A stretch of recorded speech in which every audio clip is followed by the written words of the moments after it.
Welcome to No Apologies. I'm Dana Lash. Well, you knew that it had to happen. I mean, eventually the honeymoon would end at some point, even for a beloved president who rode to victory on an undeniable wave of enthusiasm. Seems like only yesterday Joe Biden gave his victory speech, filling that stadium, or like the parking lot that was filled with a bunch of shiny new Jeeps. 2 people per Jeep, I think, was the rule to maintain social distance. And remember to wear your masks, of course. Do you all remember that? Because I'm sure that it still gives you goosebumps.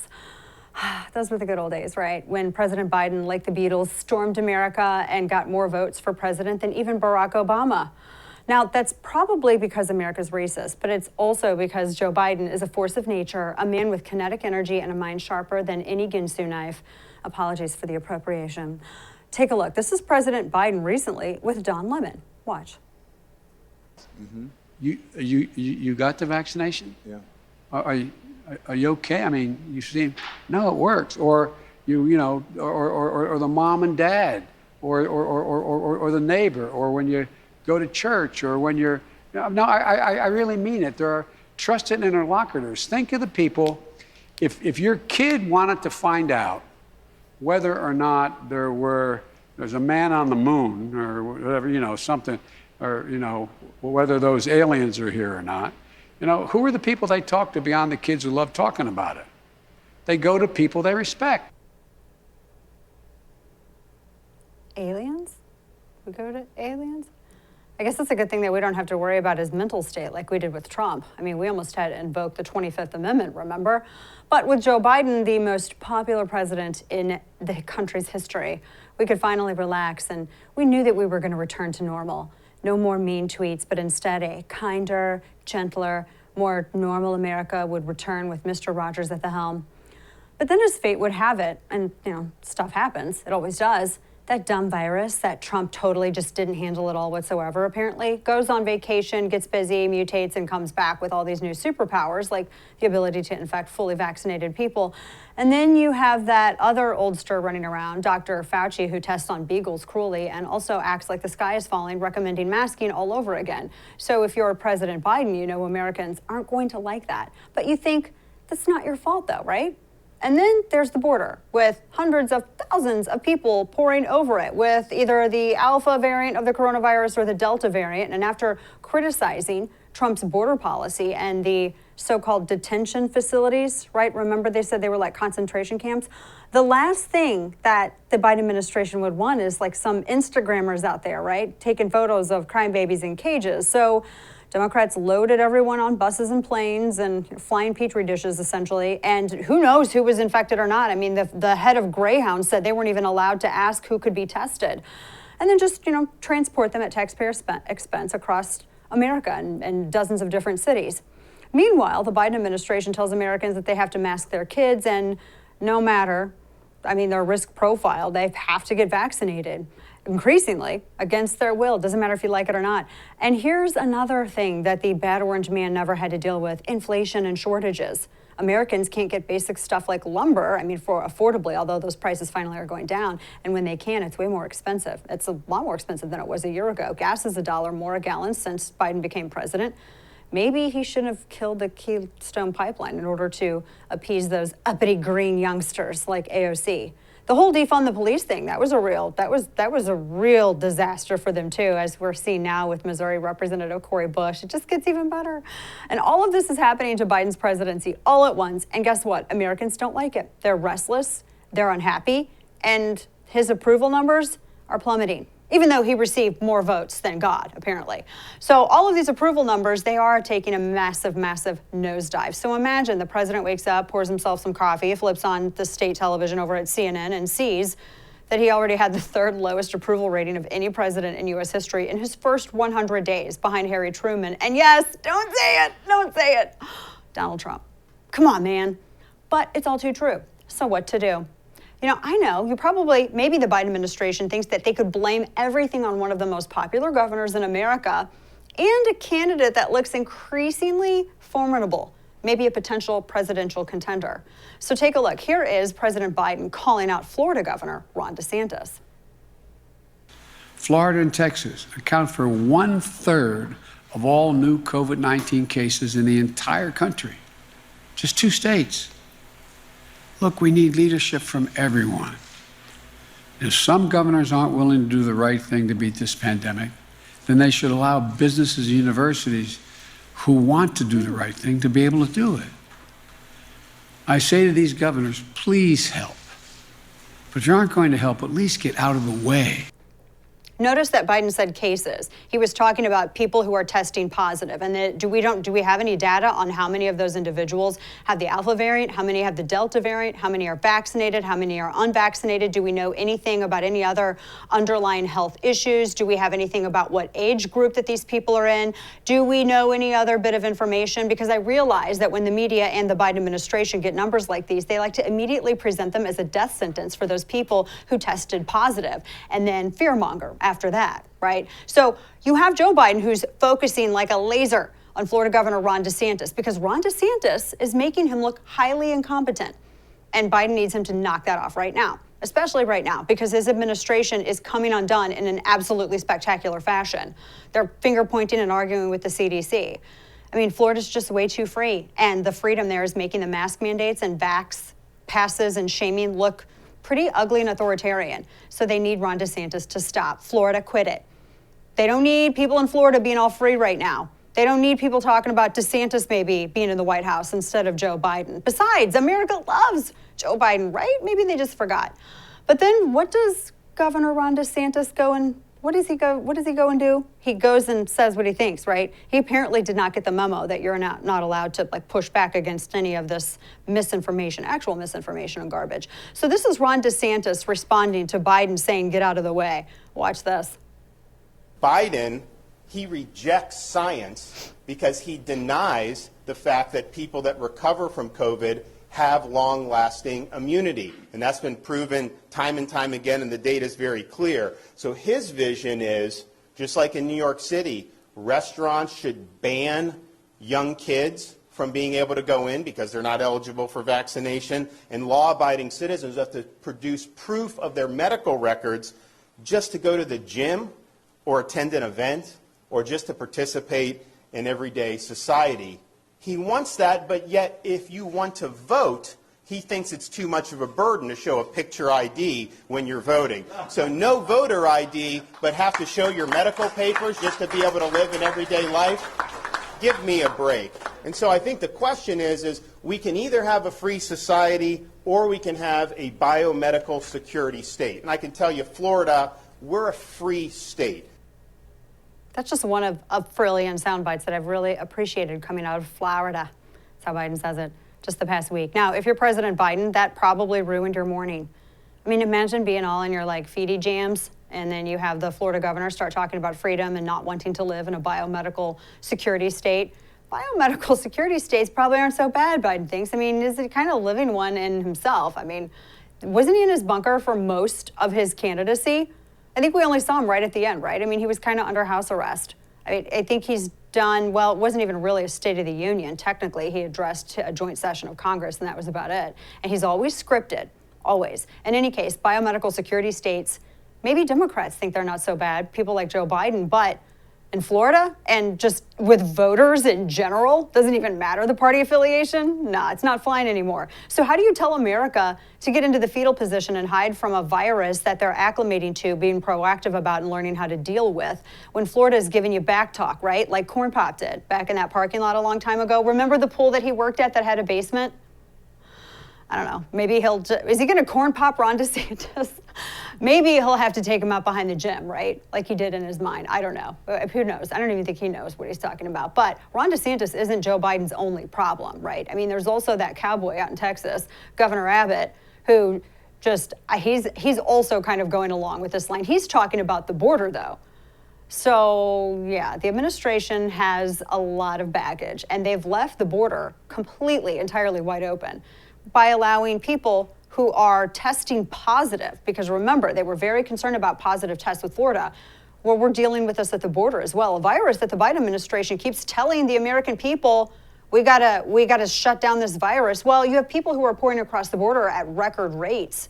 And you also have a lot of positive cases. A number of third-party agencies are actually handling the testing for the government. And Greg Abbott keeps pointing out the incompetent handling of this border crisis. I think he's on Fox News like almost every other night talking about it. So how does the Biden administration convince the country that it's Texas and Florida that's the problem when Abbott keeps talking about the border and so does everyone else? Now, remember, Biden tried to feebly offer help to Texas Governor Greg Abbott. He offered to pitch in to pay for testing of illegal entrants, migrants at the border, but Abbott rejected it. And Abbott was correct to do so, by the way, because the border problem is a federal issue. And Abbott is right. The federal government, when he refused the pitch-in offer, the federal government cannot demand that states carry out federal regulatory policies. This is precisely what was argued in Prince v. United States. In that case, if you're unfamiliar, that concerned the creation, this is back in the 90s, of the National Instant Criminal Background Check System. That was established as a federal regulatory policy through the Brady Act in the 90s. Late Justice Antonin Scalia wrote in the majority opinion, and I quote, "Finally and most conclusively in these cases, the court's jurisprudence makes clear that the federal government may not compel the states to enact or administer a federal regulatory program," end quote. The federal government cannot establish a federal policy and then demand that the state carry it out using their resources.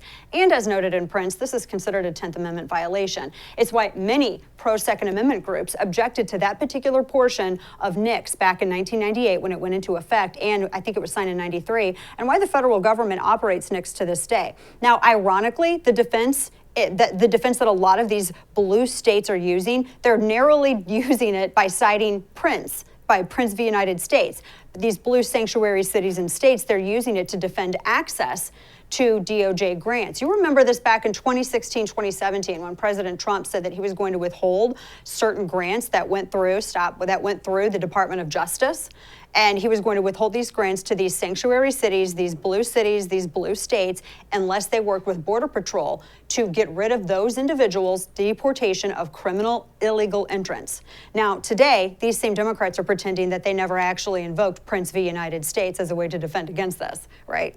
So Governor Abbott, he probably doesn't like that migrants who are seeking asylum can get legal counsel either through pro bono firms or at their own expense. In fact, the DOJ had awarded about $80 million to the Vera Institute for legal services at the border. Now, the Immigration and Nationality Act provides the privilege of counsel, right? It protects the privilege of counsel to illegal entrants at the border.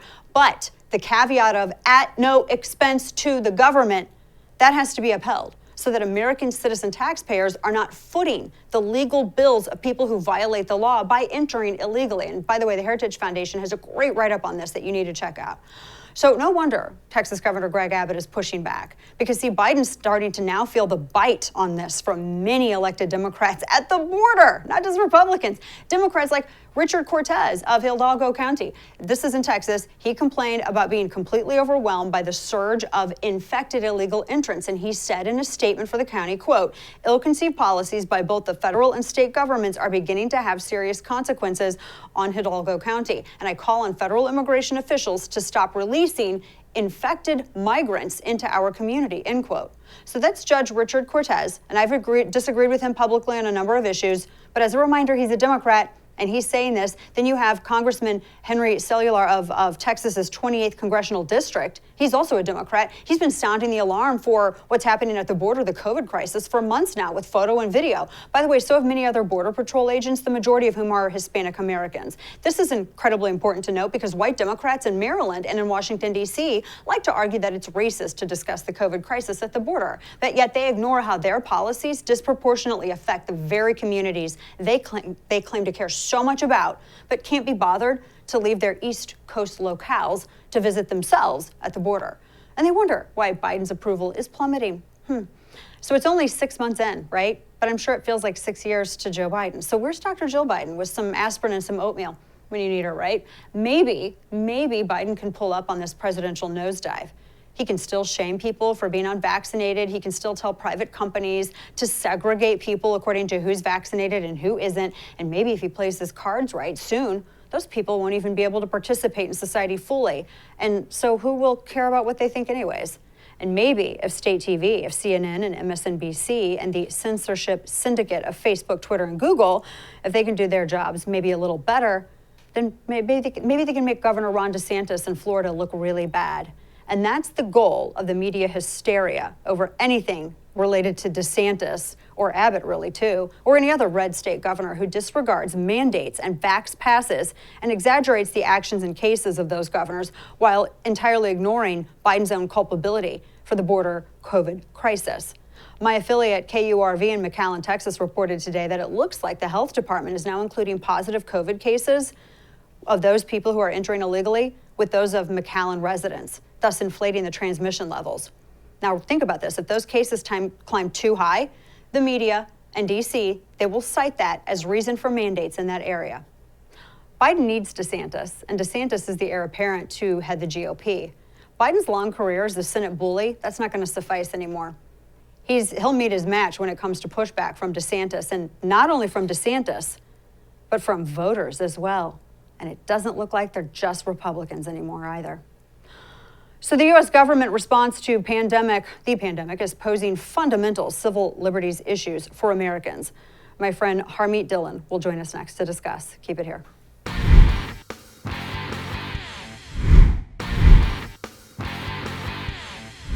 Well, it looks like a quasi-segregation is back. I mean, increasingly, that's kind of what it feels like. Violations of bodily autonomy, all thanks to private companies, federal government, everybody appears to be cheering it on. We've lost a lot of liberties in this pandemic, have we not? My friend Harmeet Dhillon is the CEO of the Center for American Liberty and the founder of the Dhillon Law Group. She joins me now to talk about this incredibly troubling development. It's so good to see you. Welcome to the program. I feel that we have lost quite a bit of individual liberty from just with the lockdowns from this pandemic. I still see the case being made. I even see people that I once thought of as kind of conservative allies now coming around to mandates on injections, on vaccines. I wanted to get your thoughts on this and also where you think that we are in terms of being able to maybe claw some of this stuff back. Well, Dana, thanks for having me. This is really a dark day for civil rights in our country, and it started at the beginning of that 2 weeks to flatten the curve time. But even before that, I think, to be frank, conservatives have been complacent about civil rights issues. We have become a party that worships corporations and not civil rights, okay? And so now, and I'll get to this, but the administration is using not just government power, but corporate power to impose massive civil liberties violations on us. So when these lockdowns started, the first challenges were challenges to religious liberties issues, and I brought several of those challenges in federal courts around the country. And the initial reaction of all these judges when we went and challenged the lockdowns of churches and other houses of worship was, there's this 1905 case from the Supreme Court called Jacobson versus Massachusetts, which said that during a smallpox epidemic, it was illegal for the government to fine a man who did not want to get vaccinated against smallpox because he had already been sick with smallpox and he survived. He had natural immunity. But what's important is the ruling was not that the government could forcibly vaccinate him, but that they could fine him. Now, you may think, okay, well, that's a long time ago. Surely they're not applying that rule. But that is the rule in that case that the courts used for most of the last year and a half to reject civil liberties challenges. But that same case has been used in so many bad ways in our country's history. It's been used to sterilize low IQ people to prevent them from having children, which is today considered to be a horrible violation of privacy and equal protection. But that's how dangerous these types of precedents can be. We finally began to turn the tide after we got a couple of new justices on the Supreme Court, and some of the cases that I lost in the Court of Appeals and in the appeals and the district courts, we won at the Ninth Circuit at the Supreme Court earlier this year. But we lost a lot more cases than we won, Dana. And today, what we're seeing with these vaccines is that the government is using its power over corporations to force these on citizens. So I try to explain to people why we have these vaccine mandates and why our corporations ganging up on their longtime loyal employees. And the reason is liability. The government has imposed workers' comp liability as well as occupational safety liability on employers. And so employers are liable if anybody gets sick with COVID, whether they got it in the office or not, they're holding the bag. That's why employers are doing what they're doing. And, you know, we the citizens are left with few choices. So it is a very bad situation. And I think, frankly, we're not going to get recourse from the courts. The only way we're going to see changes to this is through the political process. In other words, no time soon.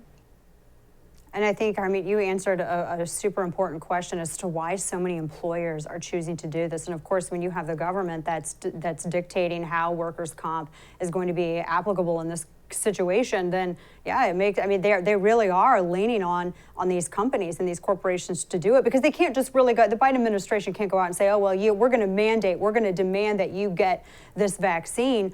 But these corporations, by acting as agents of the administration, I mean, it pretty much, I mean, it's the same thing. I wanted to get your reaction to this one argument that I cannot stand hearing from people. They say, well, you know, we have vaccines for everything else. You know, Dana, we have vaccines for, you know, chicken pox, and you have to have XYZ vaccine to go to public schools, et cetera.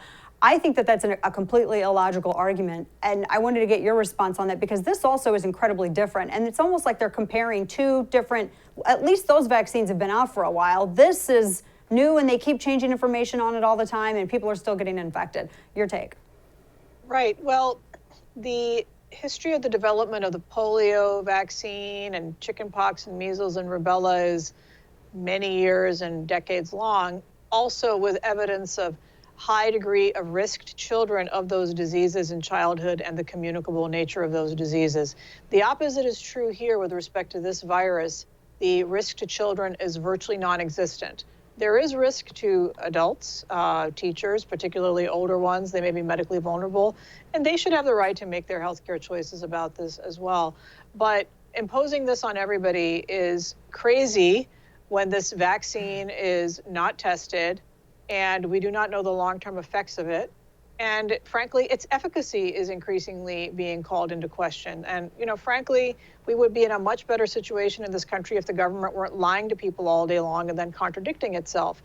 I think it's very dangerous for future healthcare scares that people will have lost faith in their government to tell the truth about major healthcare issues that may be a public safety risk when we cannot believe what they're telling us. So, for example, Delta variant is being used as a scare tactic, but we're also being told we're going to need booster shots. We're also being told that you really have no legal recourse if you get an injury from this vaccine. And, you know, that's not unique to COVID vaccine. That's how vaccines work. There are always a small percentage of people who do get side effects, and the government has a sort of trust fund to handle that, but it never fully compensates people, unfortunately. And so we're really being rushed into this, and we are being guinea pigs on this experimental medical product. The interpretation of our government, the United States Department of Justice, just less than 2 weeks ago, on the issue of whether a experimental vaccine can be effectively forced on government workers and private corporations can force it on their workers. It was very surprising because, you know, prior court rulings, including by Judge Emmett Sullivan in D.C. in the anthrax situation in the 90s, that judge issued an injunction against the military being forced to take the anthrax vaccine when it was in this same emergency use authorization stage. What was the government's response to that in the 90s? The government responded, and by the way, this is the Bush administration, the government responded by eliminating that emergency use authorization and making it permanent, just with a stroke of a pen. Okay, no extra year of testing or 5,000 clinical trials or whatever. They just did it like that, and so I predict that would be the case here. If we ever got a judge to issue an injunction on this, you know, the FDA is just making up the rules as it goes, and they would just say, okay, it's not emergency anymore. So that interpretation that emergency use authorization means nothing is pretty shocking to me, and I think it's very troubling for our healthcare. So, look, I think people should do their own risk analysis and listen to their own physicians about it. You know, people who are high risk should certainly take more precautions than people who are not. But in no event should the government be forcing it on us.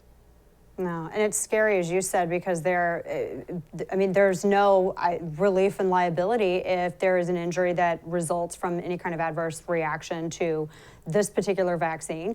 And you have people like Bill de Blasio. I mean, if you live in Manhattan, if you live in New York, you got to do work in downtown New York. I mean, good luck. You got to show your vax pass. So they really are pushing people to kind of make this jump without knowing what they're getting into. I wanted to get your thoughts too. You said something that was interesting to me as well when you were talking about the variant. Now they're saying, oh, well, you have to get booster shots. Pfizer was talking about this. Moderna now came out. There's reporting today that Moderna says you have to have another booster shot.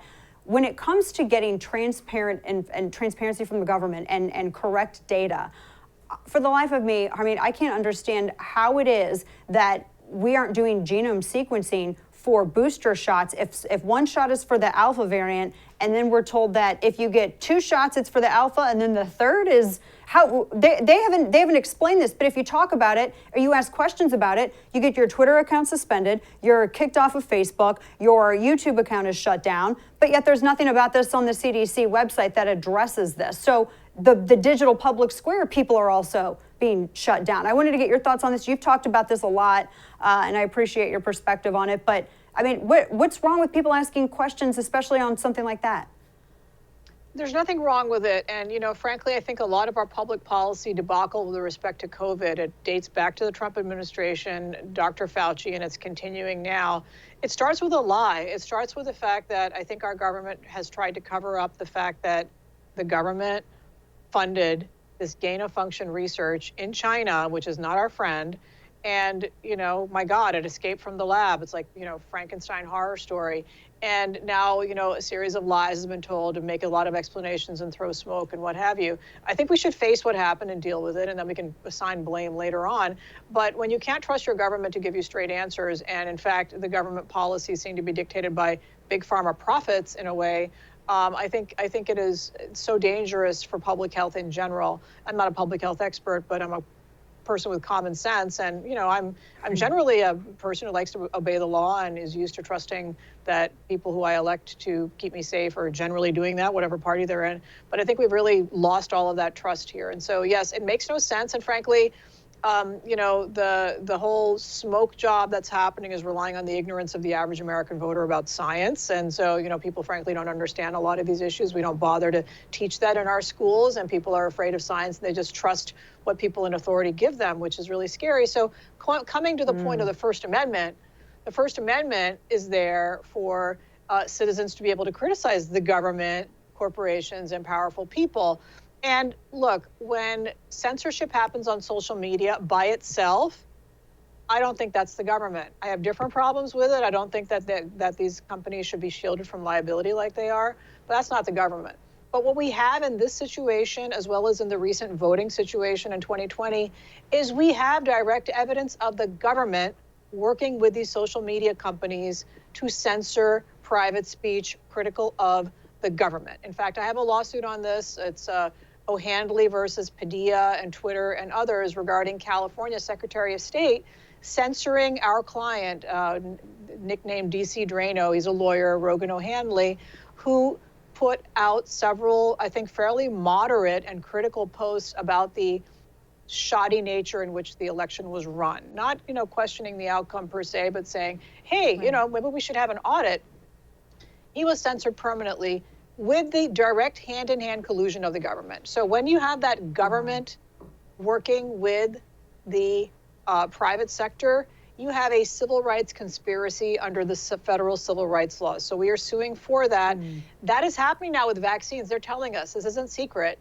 They're telling us, the press secretary of the United States White House, Jen Psaki, has said that we are working with these social media companies to shut down misinformation about the vaccines. Who decides what's misinformation?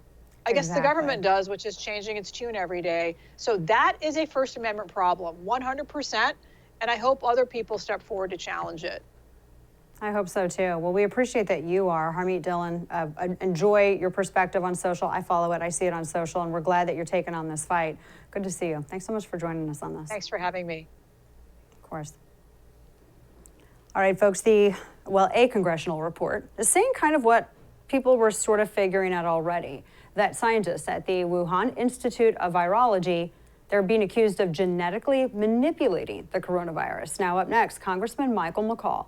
He's with the Texas GOP's leader of the Foreign Affairs Committee. He joins me to discuss. Black Rifle Coffee Company is a veteran-owned coffee company that serves premium coffee to people who love America. Veteran CEO and founder Evan Hafer spent over 7 years on the ground overseas with U.S. Special Forces and as a CIA contractor. Black Rifle Coffee is committed to Evan's mission of supporting veteran, law enforcement, and first responder causes. So this summer, Black Rifle Coffee Company invites you to enjoy your coffee. Whether you're brewing the perfect cup of pour-over or cracking open a can of 300 on your next backcountry mission, Black Rifle Coffee is here to fuel your way wherever summer takes you. So head on over to blackriflecoffee.com/DanaTV to order yours. Use code DanaTV at checkout for 20% off your purchase in your first coffee club order. Fuel your summer with America's coffee. Black Rifle Coffee.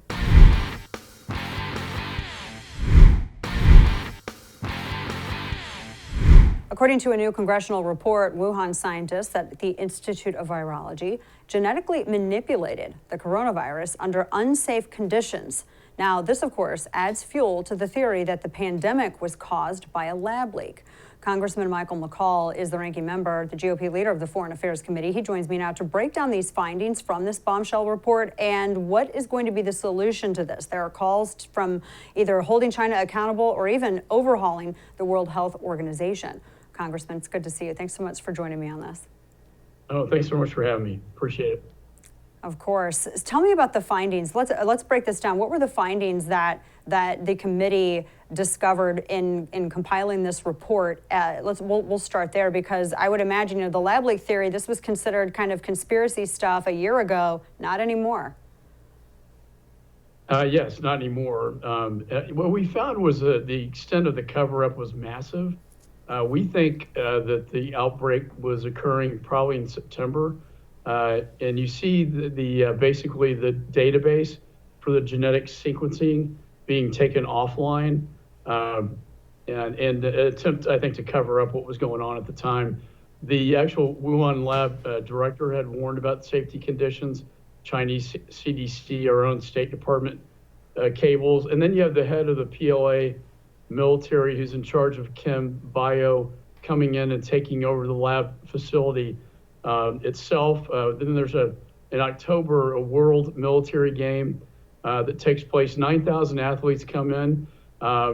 Many of them return to their host countries with COVID-like symptoms. We think it was the first super spreader, if you will. And then the satellite imagery, Dana, is very interesting, because you see a lot of vehicles going to the hospitals on a massive scale, and all these hospitals are circled around the Wuhan Lab itself. When the military game athletes got there, they said the whole town was in lockdown. There were no spectators. So that raises just a lot of, why was the database taken offline? Because that would provide the proof of whether they had manufactured this in a lab. Getting to your point, though, we were able to investigate through papers that were produced by both Peter Daszak, an American researcher, and Dr. Shi, the bat lady, that they were involved in gain-of-function research and genetically manipulating viruses that came from bats 1,000 miles away at this lab to make them more deadly, more contagious, more infectious. And then finally, they were able to genetically modify to take the man-made fingerprints off of the virus, so it looks like it's coming naturally, when in fact it's man-made, which is why the PRC basically went to Peter Daszak to write what's called now infamously the Lancet report, where he got 24 virologists to say it was a naturally occurring virus and not man-made, which was completely false. Yeah, and Congressman, too, it's weird to me that, just very simply, what would they learn from manipulating the virus to a point to make it deadlier, to make it even more contagious, if it wasn't for bio-warfare? That whole thing, I feel like nationally, we haven't really discussed that quite a lot. Your thoughts? Well, the military was in the lab prior to the general taking it over, so I don't think we can discount that. We do know that, after SARS, there was a lot of research being done to anticipate what the next strain would be, if you will. So what they did is they manufactured a super SARS-like virus with an eye towards developing a vaccine to protect from that. The problem is, as you mentioned, these labs were wholly inadequate in terms of safety levels. They're at BSL-2 or 3 labs, not at BSL-4, which is why all the warnings came out. And then we saw a massive amount of security remediation being done in September, we think because they knew they had a problem on their hands and it was leaking out of the lab. Oh, goodness. Talking with Congressman Michael McCaul of Texas, it's incredibly troubling. And I remember those warnings when that was being first reported, because it was, from what I understand, just a goodwill mission of different scientists from around the world. And we had some from the United States, and they were absolutely alarmed at what they thought was the lack of safety protocol and just plain old common sense, apparently, that was in practice at the lab. And that's when they had sent those cables, apparently, to Washington, D.C., and it came out that, oh, goodness, they were very haphazard, which was odd because wasn't this lab celebrated as being kind of a gold standard in safety? Yeah, in some ways it was, and SARS is out of China, but obviously the safety standards were not adequate. The protocols were not being followed, and I think the most disturbing thing, Dana, is that you got NIH funding at taxpayer expense going into this genetic manipulation, which these papers demonstrate and prove was actually happening, at this lab. I think Dr. Peter Daszak needs to come before Congress and testify. I think Dr. Fauci needs to explain why these grants were being approved, knowing that it was going towards gain of function and genetic manipulation of the virus. And also, I can't imagine anybody in that position would not know about the safety breaches and safety protocols being violated at that time. No, that's a very good point indeed. And if, Congressman, it turns out that all of the suspicions about whether it's escape theory or whether it was, purposefully modified for a disastrous purpose, what then is the solution? I know there's a lot of discussion from some lawmakers where they say, well, we need to hold China accountable. I'm not even sure how, I'm not even sure how that would even be possible aside from sanctions. Well, I think you're right. I mean, sanctions on the researchers until they open up the lab for an investigation. They archived that database I was talking about, which would be the smoking gun here. If we could tie that database that was taken offline to COVID-19, you would have direct evidence, direct proof. But to your point, I don't see the Chinese Communist Party complying with any investigation, and certainly the WHO had no success. Of course, they're led by Tedros, who's a puppet of President Xi as well. And so, but I do think those involved, whether it be Daszak or, people at NIH who gave the money to the lab, that we need an investigation. Yeah, absolutely, an investigation. And can we be certain that tax dollars are no longer funding something like this? I know that was something that Trump had put a stop to, and then he was criticized for it. Is our tax dollars now still continuing to go towards this, or has that been eliminated at this point? Do we know? Well, Peter Daszak got a grant from the Department of Defense in July. Just last month. We don't know what he's. We're investigating that right now. I think we absolutely have to stop taxpayer dollars from going into anything like this. And to your point, it violated NIH policy, funding gain of function research, and somehow that was violated. And until it was called to the president's attention, part because my office was investigating it, did it stop? And when I tell my constituents that their money went into a lab that created this pandemic, this killed 4.5 million people and caused trillions of dollars in economic devastation, it's just astounding. It is. It's incredibly astounding. Last question for you, Congressman Michael McCaul. What of the World Health Organization? There's been a lot of discussion about overhauling. You mentioned, of course, Tedros, who he was actively covering up for China at the request of the CCP, and they even to the point of excluding Taiwan from any kind of world discussion on international response. Is there any, I would imagine there is at least some will on the Republican side in Congress to have a redefining of the relationship between the United States and WHO. Of course, with the election of Joe Biden in the White House, that's changed since former President Trump. But what are your thoughts, and how could that be accomplished with Congress so divided? Well, I do think we should tie our voluntary contributions to WHO reform starting at the top. I think General Tedros needs to resign. He failed in his mission, number one mission, and that's to alert the world of a global pandemic in the works. Now we know from our report it went back a lot further to probably September when the virus was breaking out. He continued to cover it up and work with the Chinese Communist Party to deny it was transmissible human to human, even when his own WHO expert in Wuhan was telling him just the opposite, and then failed to alert the world to this pandemic. Finally, he comes around on it, but by that time the damage is done, and I think he was complicit with the Chinese Communist Party with the spread of this pandemic. Yeah, I would agree with that entirely, and I would love to see some action taken again on that route. Congressman Michael McCaul from the Republic of Texas, good to talk with you. We appreciate your work on this, and thanks for keeping us updated. My goodness, is it not just a mess? We appreciate it.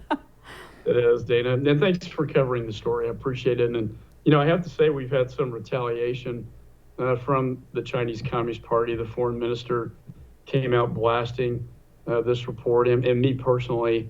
I think we've got under their skin, and I think they know what happened. And the truth hurts. It does hurt. Oh, that's not, I would look at that as a feather in your cap to be targeted so personally by the CCP. We can all aspire to such an accomplishment. I would love that. Congressman, thank you so much for joining us. Good to see you. Thanks, Dana. You too. Mm-hmm. All right, folks, you all know Cori Bush, right? Representative Cori Bush from Missouri. In fact, if I was still living in St. Louis, she would be my representative, 1st Congressional District in Missouri. Well, she's in the limelight again as she's been working to defund the police while insisting that she has her own taxpayer-funded private security detail. $70,000 just for 2 months of it.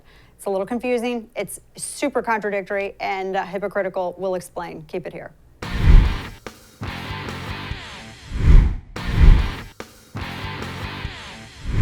Well, fresh off her Broadway performance on the Capitol steps, where Representative Cori Bush played a transient person fighting for renters' rights to not pay mom and pop landlords.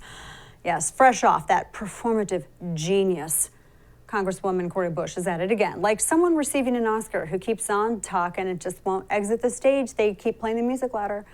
Cori Bush is already gushing about her next big theatrical effort. And why not? Because she's feeling so powerful after she got the CDC to illegally completely just disregard the Constitution and extend an eviction moratorium, which, by the way, hurts minority landlords more than anybody else. Now, Cori Bush wants you to know that she's moving on to her next big role, an act that would light up Broadway.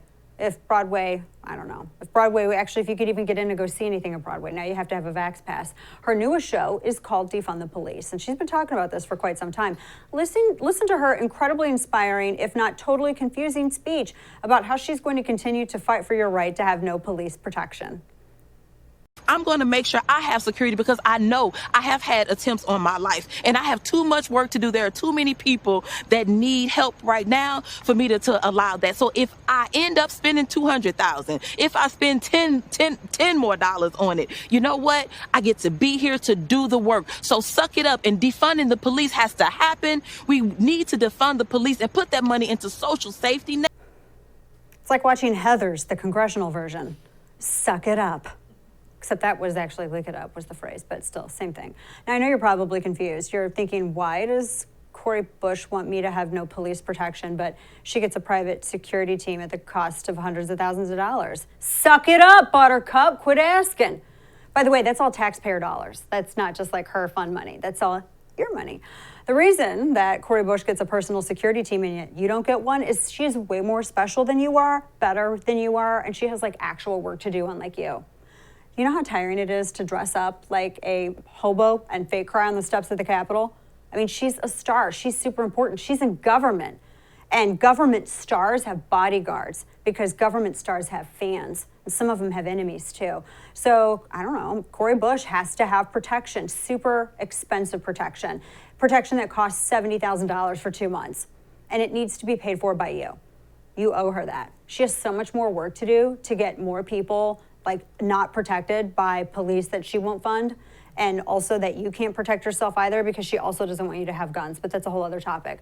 Every city could be like Chicago with murder after murder of young people. But I mean, she needs to do the work of making sure that's the policy across the country. Just imagine how many more people could get killed when society totally unravels because there are no police around at all to stop violent crime from taking place. Yes, Cori Bush is doing the work to make every summer like the last one. Defunding the police is hard work, but somebody has to do it, right? Here's something else too. It's very interesting because Congresswoman Cori Bush, she says that she's had threats on her life. Really, tell me about it. What's that like? Also, I lived in St. Louis City. This woman would be my representative if I was still in the 1st Congressional District. I lived in McKinley Heights. I had a drug den that was down the street, and people would not allow their kids to play in the street unless I was out there because they knew that I was packing. And so the kids even knew not to go past a certain house on that street. And you know what? That kind of criminality that continues in St. Louis and other cities like that is indulged and encouraged, and it keeps repeating because of the coddling and the indulgence of people like Representative Cori Bush. If Representative Cori Bush is worried about her life, imagine how her constituents feel in the city that has the highest murder rate in the country, right? Representative Cori Bush, imagine how the constituents feel, how the female constituents feel, being worried about having to walk to their cars at night or really during the day or any other time. The city that really pioneered the knockout game. Imagine how people in St. Louis feel having to worry about their lives all the time, and then knowing that Congresswoman Cori Bush is there making sure that their hard-earned tax dollars that they agreed to pay for police protection is going towards her private security. They don't take care of you.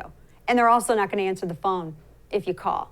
Yeah, that's Congresswoman Cori Bush. And that, ladies and gentlemen, is hypocrisy. And that's also why Democrats, by and large, do not support defunding the police. Folks, that does it for us tonight. We hope you have a wonderful, wonderful rest of your evening. And remember, God bless, and don't bend the knee.